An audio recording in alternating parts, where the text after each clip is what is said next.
Bienvenue sur Douce Nuit Conte. Installe-toi confortablement et prépare-toi pour une belle histoire. Aujourd'hui, je vais vous raconter l'histoire de Cendrillon. Il était une fois une jeune fille, très douce et gentille, qui s'appelait Cendrillon. Après la mort de son père, elle resta seule avec sa belle-mère et ses deux demi-sœurs.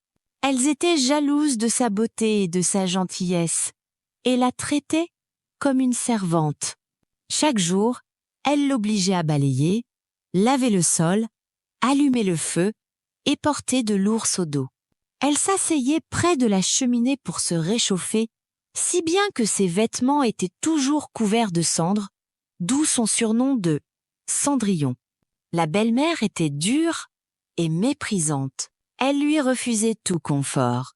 Cendrillon dormait sur un vieux matelas près des cendres, tandis que ses sœurs dormaient dans des lits moelleux, avec des draps fins et des oreillers brodés. Un jour, un messager arriva au village. Le roi organisait un grand bal au château pour marier son fils, le prince. Toutes les jeunes filles étaient invitées.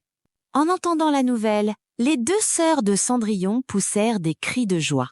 Elles sautillaient en riant, déjà en train de choisir leurs plus belles robes et leurs bijoux. Elles se disputaient même sur qui serait la plus belle. Pendant des heures, Cendrillon les aida. Elle préparait l'eau chaude, peignait leurs cheveux, attachait les rubans. Elle devait supporter leurs caprices et leurs moqueries. Alors elle osa demander, d'une petite voix, « Belle-mère, puis-je moi aussi aller au bal ?» Sa belle-mère la fixa avec mépris et éclata de rire. « Toi, avec tes haillons, tu n'as rien à y faire. Reste ici et termine tes corvées. » Cendrillon baissa la tête et serra ses mains contre son tablier, trop timide pour répondre. Le soir du bal arriva. Les deux sœurs portaient de somptueuses robes, l'une en rose pâle avec des perles, l'autre en vert brodé d'or. Elles montèrent dans leur carrosse, fières et rieuses. Cendrillon les regarda partir, seule sur le seuil. Elle rentra ensuite près de la cheminée et s'assit sur son vieux coussin, les larmes coulant sur ses joues. Elle pensa, « Pourquoi suis-je toujours condamnée à rester ici ?» Soudain, une lumière douce emplit la pièce. Sa marraine la fée apparut dans un halo argenté. Elle était élégante, ses cheveux argentés relevés en chignon, vêtue d'une longue robe soyeuse et brillante. Elle posa un regard plein de tendresse sur la jeune fille. « Ne pleure plus, mon enfant, tu iras au bal. » Elle leva sa baguette et transforma la vieille robe de Cendrillon en une magnifique robe de bal bleue, brodée d'étoiles. Autour de son cou apparut un collier de perles délicates et dans ses cheveux, de petites fleurs bleues. À ses pieds se formèrent deux pantoufles de verre transparentes et scintillantes. Cendrillon laissa échapper un petit sourire émerveillé et murmura « Merci, marraine ». Cendrillon releva les yeux, stupéfaite. La fée lui prit la main. « Viens, allons dans la cour. » Dehors, la nuit était calme et fraîche. La fée désigna une grosse citrouille posée près du mur. « Regarde bien. » Elle agita sa baguette. Un nuage d'étincelles enveloppa la citrouille, qui se mit à grandir et à se transformer en un carrosse doré magnifiquement sculpté. Cendrillon mit sa main devant sa bouche, émerveillée. Puis la fée fit venir deux petites souris grises. Elle tapota le sol. « Vous deux, transformez-vous en chevaux blancs. » Les souris furent entourées de lumière argentée et devinrent deux superbes chevaux blancs, avec des harnais ornés de clochettes.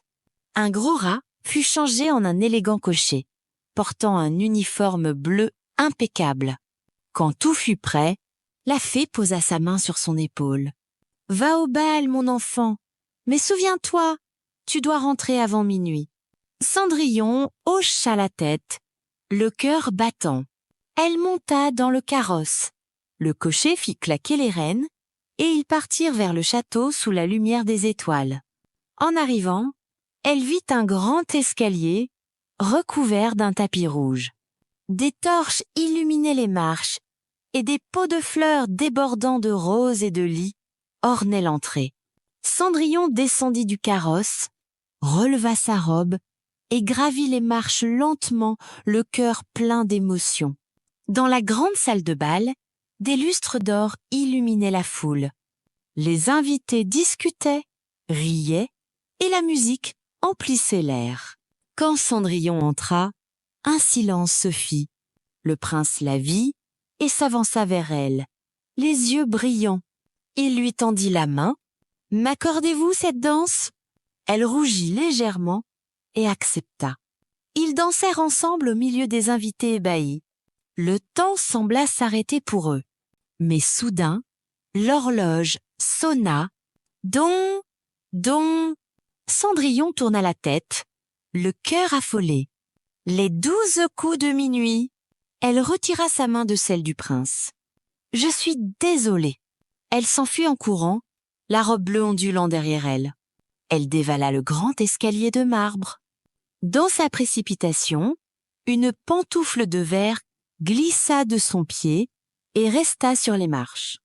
Le prince la ramassa doucement, le regard sombre et inquiet.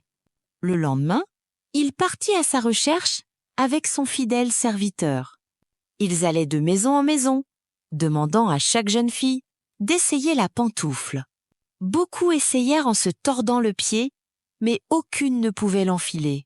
Arrivé chez la belle-mère, le serviteur fit essayer la pantoufle aux 2 sœurs. La première poussa son pied en grimaçant de douleur. La seconde essaya, crispée, mais la chaussure resta coincée. La belle-mère baissa les yeux, furieuse et humiliée. Alors le prince aperçut Cendrillon, resté humblement dans un coin. Il sourit. « Et toi, veux-tu essayer ?» La belle-mère protesta. Elle, c'est une servante. Mais le prince insista. Le serviteur s'agenouilla et glissa la pantoufle à son pied délicat. Elle lui allait parfaitement. Cendrillon leva les yeux vers le prince, un doux sourire sur les lèvres. Il tendit la main. « Viens avec moi !» Elle jeta un regard vers sa belle-mère et ses sœurs.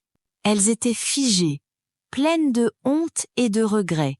Elle prit une grande inspiration. Puis elle leur tendit la main, doucement. « Je vous pardonne. » Elles baissèrent la tête, sans oser répondre. Le prince emmena Cendrillon au château. On organisa un grand mariage, avec des fleurs, de la musique et des rires.